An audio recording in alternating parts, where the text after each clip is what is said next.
जय हिंद दोस्तों, स्वागत है आप सभी का अनअकैडमी में। This is Manvendra Pratap Singh and let's start today session. चलिए शुरुआत करते हैं हमारे आज के सेशन की।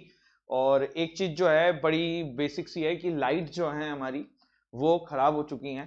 प्रॉब्लम्स पे प्रॉब्लम्स आती जा रही हैं ना। आप कहोगे सर पहले तो चैनल पे लाइव स्ट्रीमिंग बंद हो गई, वो चलो अभी उसको इशूज जो है वो सॉल्व हो रहा है। आई थिंक 10 से 15 दिन में आई थिंक लाइव क्लासेस जो हैं आपकी इस चैनल पे कंटिन्यू हो जाएंगी। बट अभी ये लाइट वाला इशू जो है ये भैया खराब हो गया है। मेरे ऊपर की जो लाइट्स होती हैं स्टूडियो की वो खराब हो गई हैं। तो आई थिंक अभी इसको चेंज होने में 20 से 25 दिन के आसपास का समय लगेगा।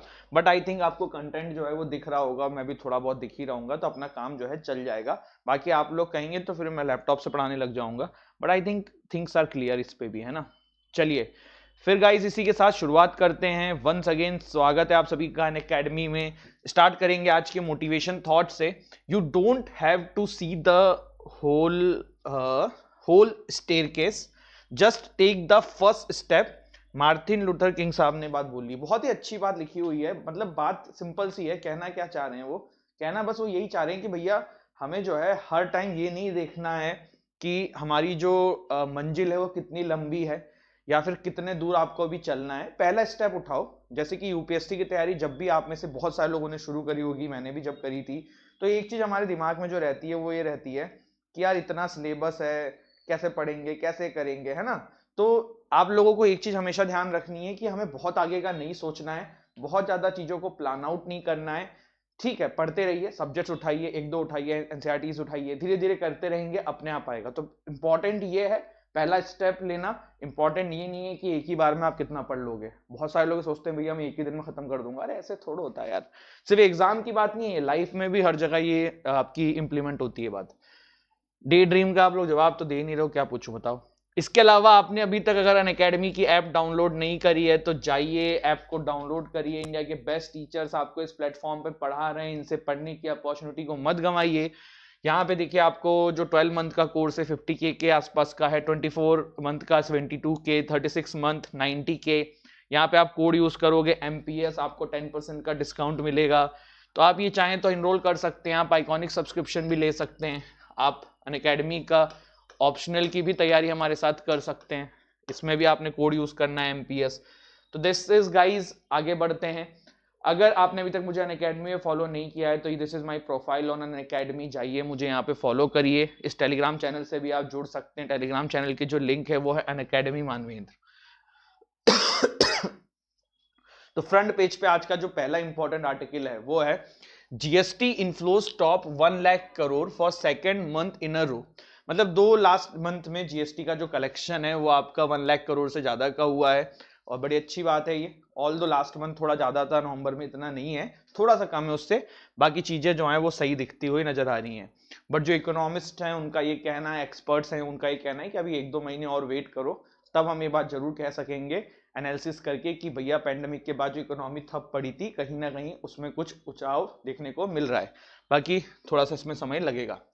आगे बढ़ते हैं। अगला आर्टिकल जो है वो यहाँ पे बात करता है नो मोर यूनिवर्सल वैक्सीनेशन।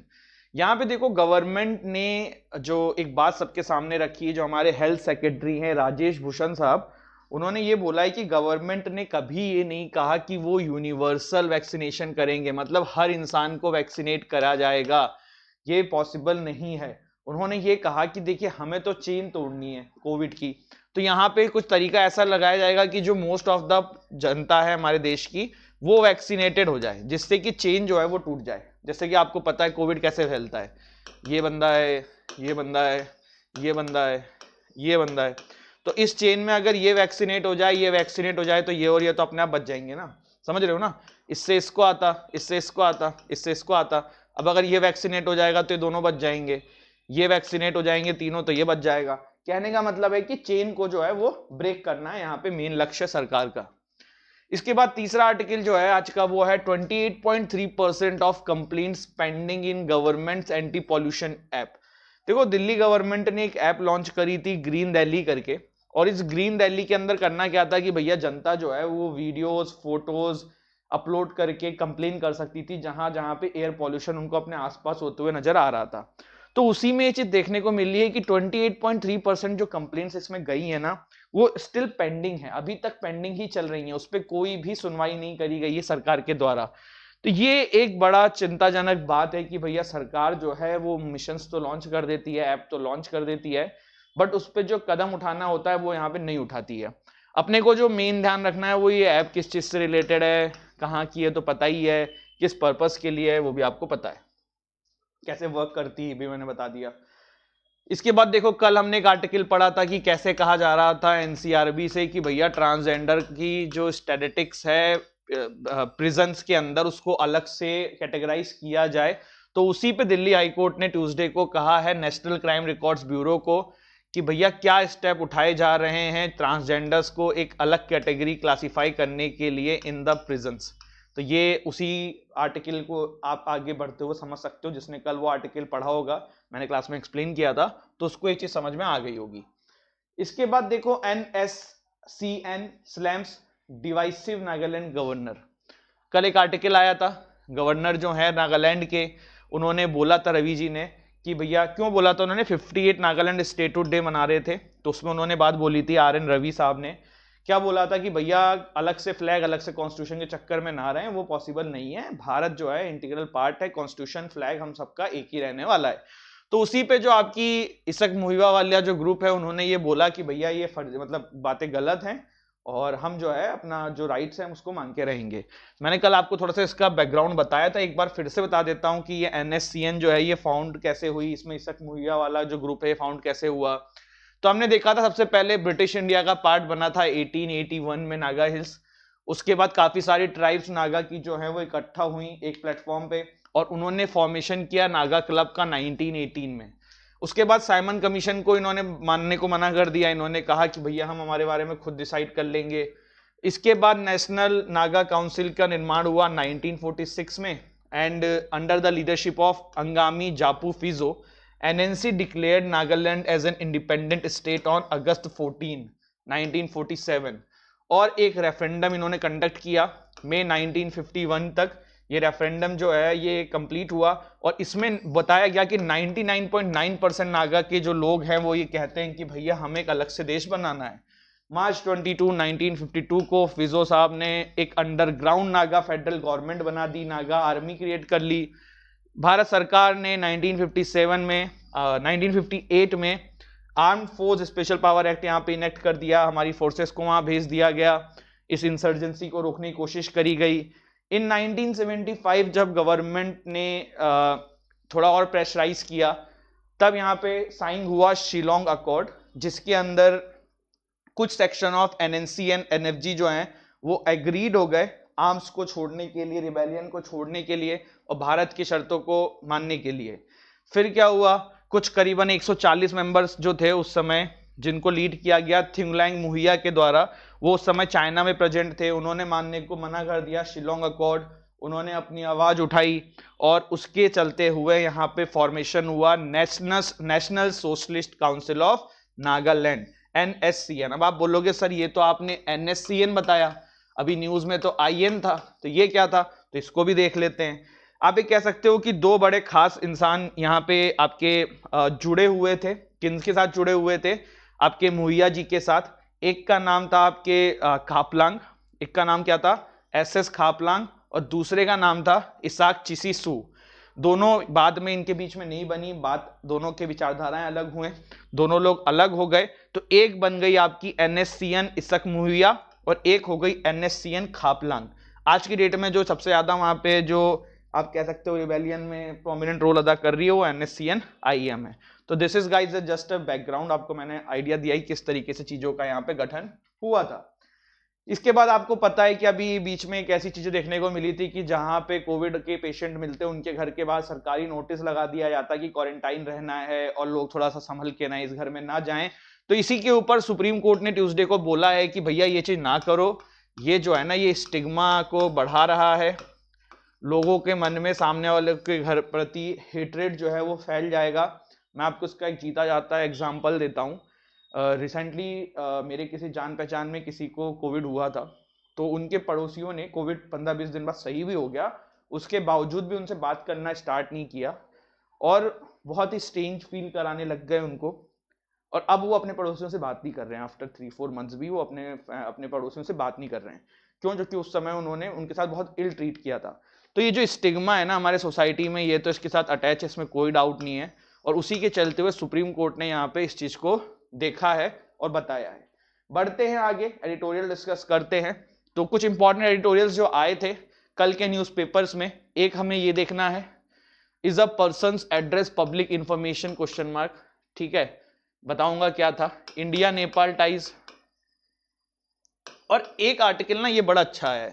देखो अभी तक जितने भी हमने फार्म लॉज से रिलेटेड आर्टिकल्स पढ़े हैं ना, वो हमने काइंड ऑफ फेवर में ही पढ़े हैं गवर्नमेंट के, कि फार्म लॉज अच्छा क्यों है, जो ये 3 लॉज लेके आए गए हैं अच्छा क्यों है। बट इस वाले आर्टिकल में ये बताया जा रहा है कि फार्म लॉज में दिक्कत क्यों है और क्यों किसान जो हैं वो एक्चुअली में प्रोटेस्ट कर रहे हैं। कुछ बहुत ही अच्छे अच्छे पॉइंट सामने आए हैं, तो यहाँ पे देखा जाएगा। बढ़ते हैं आगे, शुरुआत करते हैं। पहला आर्टिकल है, is a persons address public information. आप अपने सिलेबस के इस टॉपिक से इसको रिलेट कर सकते हो। मामला क्या है, पहले कंटेक्स्ट देखते हैं। कंटेक्स्ट ये कि देखो एक इंसान है, इनका नाम है Saket Gokhale. He is an activist जो प्रेजेंट रूलिंग गवर्नमेंट के अगेंस्ट में काफी ज्यादा आरटीआई फाइल करते रहते हैं।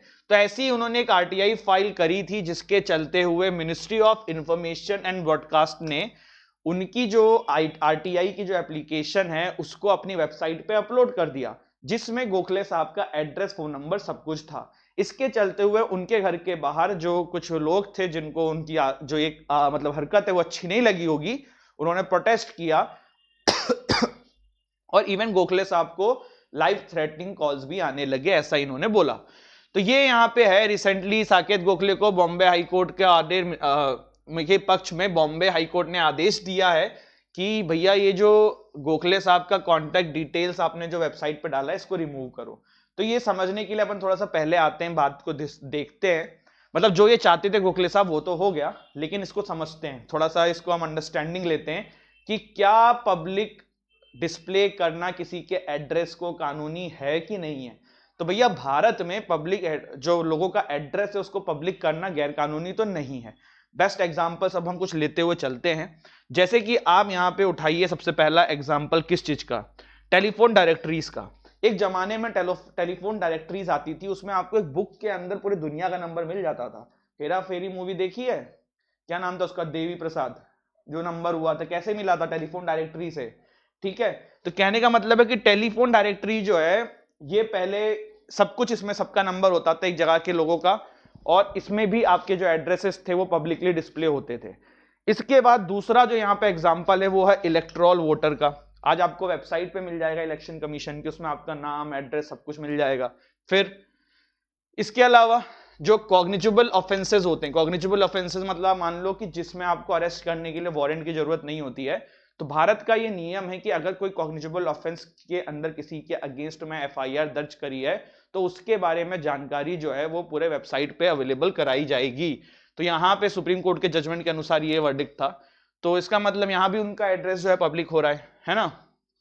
ठीक है, तो कहने का मतलब ये कि भारत में डिस्प्ले करना एड्रेस को जो है वो गैर कानूनी तो नहीं है। फिर यहाँ पे बॉम्बे हाईकोर्ट ने क्यों ऐसा कह दिया कि इनके एड्रेस को डिलीट करो, तो यहाँ पे फिर एक जजमेंट था बॉम्बे हाईकोर्ट ने जिसको यहाँ पे कोर्ट किया है, वो है कैलकाटा हाईकोर्ट का। किसका है, कैलकाटा हाईकोर्ट का।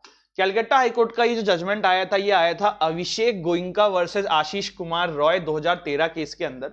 इस केस में क्या हुआ था, एक आरटीआई एक्टिविटीज जो थे वो चाहते थे कि वो है ना सिर्फ पोस्ट ऑफिस का एड्रेस दें, मतलब जैसे जो पिन कोड होता है ना बस वो दे दें, या फिर पोस्ट ऑफिस का जो नियरेस्ट पोस्ट ऑफिस है उसका एड्रेस दें, वो अपने घर का एड्रेस ना दें। लेकिन वो जिससे आरटीआई की इंफॉर्मेशन मांग रहे थे उस संस्थान ने बोला कि नहीं भैया आपको यहाँ पे अपना पूरा एड्रेस देना पड़ेगा, वरना हम आपको आरटीआई का जवाब नहीं देंगे। जिसके चलते हुए मामला चला गया कलकत्ता हाईकोर्ट में। कलकत्ता हाईकोर्ट ने यहाँ पे वर्डिक्ट ये दिया कि अगर आपको लगता है कि बिना एड्रेस के काम हो सकता है तो आप उनके एड्रेस को ना मांगिए, आप डिस्प्ले ना करिए। ये बात कलकत्ता हाईकोर्ट ने उन संस्थान से बोली जिसके लिए ये आरटीआई फाइल कर रहे थे, जिसके अगेंस्ट में। फिर कलकत्ता हाईकोर्ट ने लेकिन ये भी बोला कि अगर लगता है उस संस्थान को, क्योंकि आपको पता है आरटीआई का जो जवाब होता है वो सामने वाले बंदे को लिखित में जाता है उनके एड्रेस पे, तो अगर कलकत्ता हाईकोर्ट ने यहाँ पे ये भी देखा कि अगर सामने वाले संस्थान को ये लगता है कि भैया हमें एड्रेस ढूंढने में दिक्कत होगी, तो वो वहां पे उनसे उनका एड्रेस भी मांग सकते हैं। तो ये वर्डिक्ट आया था कलकत्ता हाईकोर्ट का, और उसी को कोट करते हुए यहाँ पे ये मुंबई जो आपकी बॉम्बे हाईकोर्ट है इसने ये वर्डिक्ट दिया कि भैया ये मिनिस्ट्री जो है इनका एड्रेस को पब्लिकली डिस्प्ले ना करे, क्योंकि उनकी जान और मान को दोनों को हानि पहुंच सकती है, उसकी कोई जरूरत भी नहीं है। ठीक है, तो यहां पे देखिए क्या बोला जा रहा है लास्ट में राइटर के द्वारा कि both the Calcutta high court and Bombay high court followed a consequentially line of reasoning, that is the information in question should be treated as private because it disclose may lead to threats against the RTI applicant. वही बात है right to privacy वाला, है ना। इसके बाद एक चीज और है कि क्या आरटीआई एक्ट इस चीज को प्रोहिबिट करता है? क्या आरटीआई एक्ट इस चीज को प्रोहिबिट करता है कि सामने वाले बंदे की इंफॉर्मेशन पब्लिकली ना करी जाए? तो देखो आरटीआई एक्ट क्या कहता है, आरटीआई एक्ट सिंपल सी चीजें कहता है, all information held by government must be shared with citizens unless and until it is exempted under article 8 और 9 of the act. RTI act ये कहता है कि भैया जो भी इंफॉर्मेशन सरकार के पास है, सामने वाले बंदी की भी अपनी भी, उस मुद्दे से रिलेटेड सारी इंफॉर्मेशन पब्लिकली को बता दो। अगर कोई उसमें से ऐसी चीज है जो सेक्शन 8 और 9 के अगेंस्ट में है तो भैया उस चीज को मत बताना। अब सेक्शन 8 और 9 क्या कहता है इसको आप पढ़ लेना, लेकिन मैं आपको बेसिकली एक सिंपल सर्ट लैंग्वेज में जो समझाना चाहता हूं वो ये है कि अगर जो संस्थान है उसको लगता है कि नेसेसिटी है सामने वाले बंदे की पर्सनल इंफॉर्मेशन पब्लिक करने की, तब तो भैया बताई जाए। अगर लगता है कि सामने वाले बंदे की जो पर्सनल इंफॉर्मेशन है उसे पब्लिक करने की कोई जरूरत नहीं, कोई नेसेसिटी नहीं है, तो इसको ना किया जाए। ठीक है, लेट्स एक बार रीड कर लेते हैं जल्दी से। The exemption relating to privacy is given under section 8(1)(j which exempts information which relates to the personal information, the disclosure of which has no relationship to any public activity or interest, or which would cause unwarranted invasion of the privacy of the individual, unless the central public information officer or the state public information officer or appellate authority, as the case may be, is satisfied that the larger public interest justifies the disclosure of such information। क्या बोला गया है, जो मैंने बोला उसको थोड़ा सा टेक्निकल लैंग्वेज में लिख दिया गया है। लिखा ये कि अगर सेंट्रल पब्लिक इंफॉर्मेशन ऑफिसर चाहे, या फिर स्टेट पब्लिक इंफॉर्मेशन ऑफिसर चाहे, या फिर एपिलेट अथॉरिटी चाहे, और उनको लगता है कि भैया ये जो इंफॉर्मेशन है इसको बताना जरूरी है पब्लिक के लिए, तो बता दिया जाए, अदरवाइज उसकी बातों को कंसील किया जाए। This is what it tells about.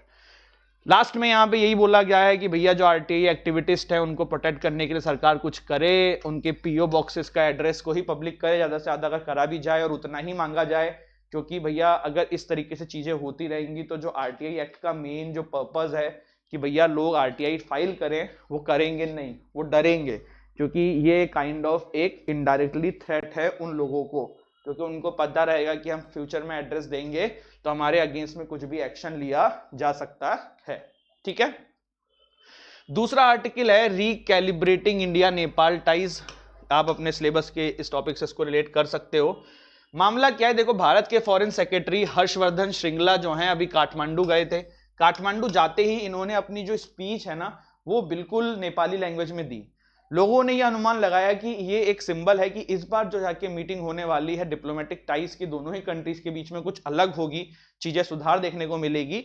But writer यहाँ पे लास्ट में ये बोलेंगे कि ऐसा कुछ देखने को नहीं मिला। मामला क्या है, मामला ये देखो, ऐसी बात तो है कि भारत और जो नेपाल है इसके रिलेशन खराब कहां से थोड़े से शुरू हुए। 2015 में जब वहां पे नया कॉन्स्टिट्यूशन बना तो जो वहां के मवेशीज थे वो थोड़ा सा प्रोटेस्ट कर रहे थे अगेंस्ट द जो न्यू कॉन्स्टिट्यूशन नेपाल में आया था। भारत का थोड़ा सा सपोर्ट रहता है उन मवेशियों को, तो उस समय हमने जो है इनको 5-6 महीने का ब्लॉकेट दे दिया था बॉर्डर पे। ऐसा ओली साहब ने उस समय आरोप भी लगाया था कि भारत जो है वो अपनी बसेस ट्रक्स और जो भी व्हीकल्स है जिससे खाना मतलब जो भी सामान हमारे वहां पे ट्रांसपोर्ट होता है नेपाल में, तो वो ब्लॉकेट जान के लगा दिया गया जिससे कि नेपाल की सप्लाई जो है वो नुकसान, नेपाल में जो सप्लाई है वो आसानी से ना पहुंच पाए। और उससे कुछ समय पहले ही वहां पे अर्थक्वेक आया था, तो इसके चलते हुए ओली साहब भैया इस बात को बड़ा उठा चढ़ा के ले गए थे और कहीं ना कहीं उन्होंने इलेक्शन में भी इस चीज का फायदा उठाया था। देखो जैसे भारत में ना पाकिस्तान को एक नेशनलिस्ट मुद्दा है, वैसे ही नेपाल में एंटी इंडिया बोलने से वहां की आज की डेट में आधी जनसंख्या जो है खुश हो जाती है। ये वहां के लिए एक नेशनलिस्ट मुद्दा है। तो आपने अभी देखा होगा कुछ समय पहले जब पेंडेमिक चल रहा था उस समय नेपाल की हालत बड़ी खस्ती थी, ओली साहब पे बहुत क्रिटिसिज्म हो रहा था, तो उस समय इन्होंने क्या उठा दिया, काला पानी इशू उठाया था ना। समझ रहे हो ये क्यों था, ये सब कहने की बातें हैं कि सारा जो फोकस है वो यहाँ आ जाए और इनको आपस प्रेज होने लग जाए, इंडिया के अगेंस्ट में नेपाल खड़ा हो गया, ये सब चीजें दिखने लग जाएं और सारा फोकस ओली साहब से हटके यहाँ पे आ जाए।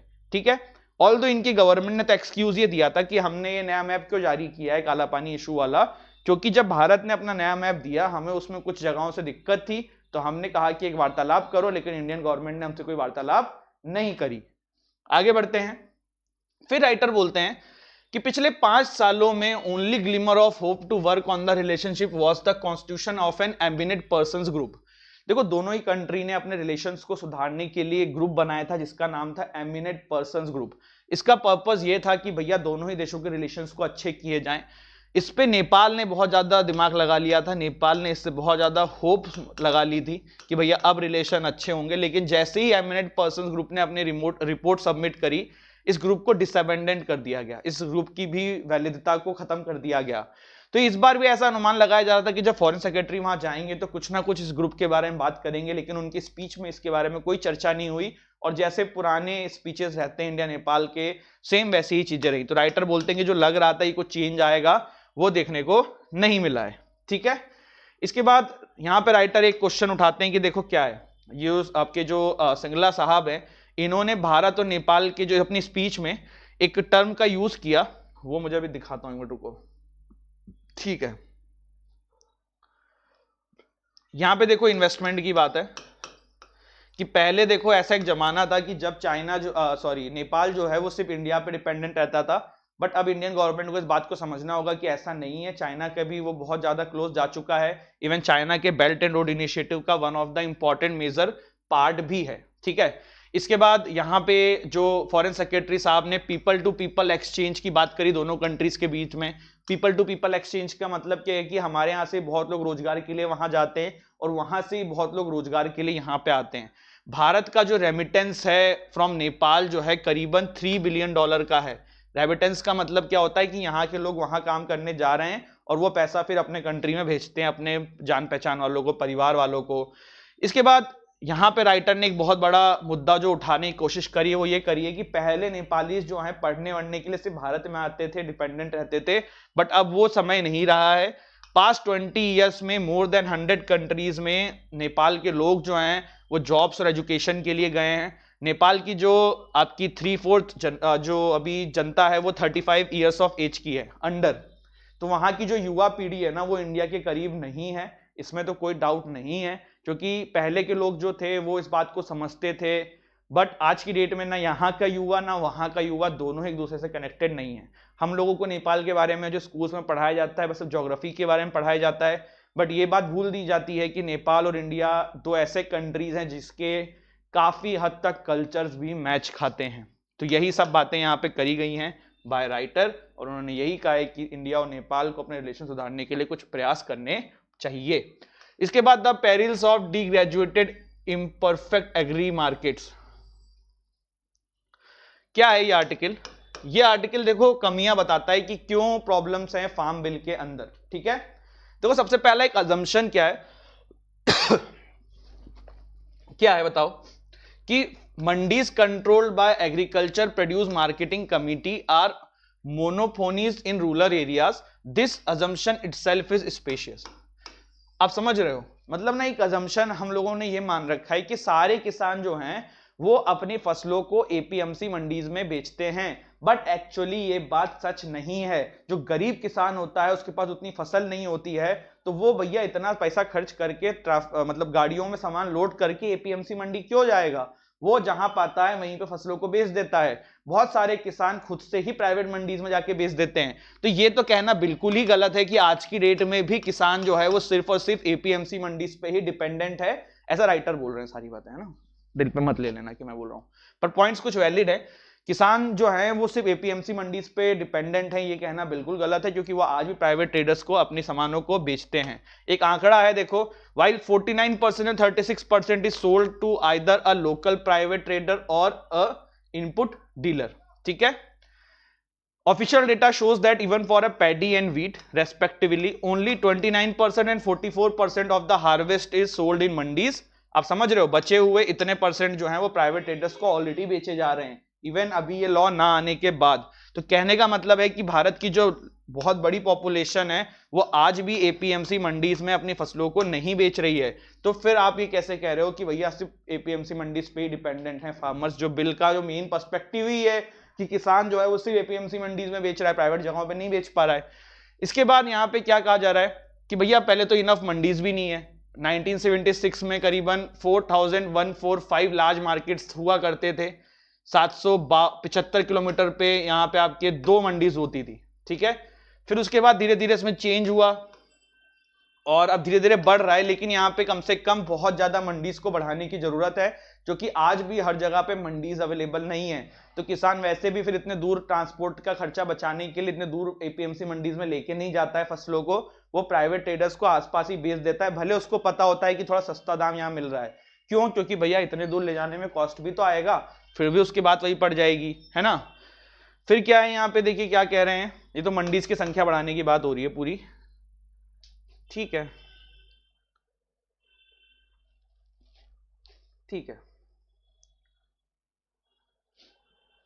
यहाँ पे देखो क्या कहा जा रहा है कि अगर जो है ना प्राइवेट मार्केट्स को अलाउ भी कर दिया जाए, तब भी आप देखने को ये मिलोगे कि किसान जो है ना वो प्राइवेट मंडीज में बेचने के लिए नहीं जाएगा।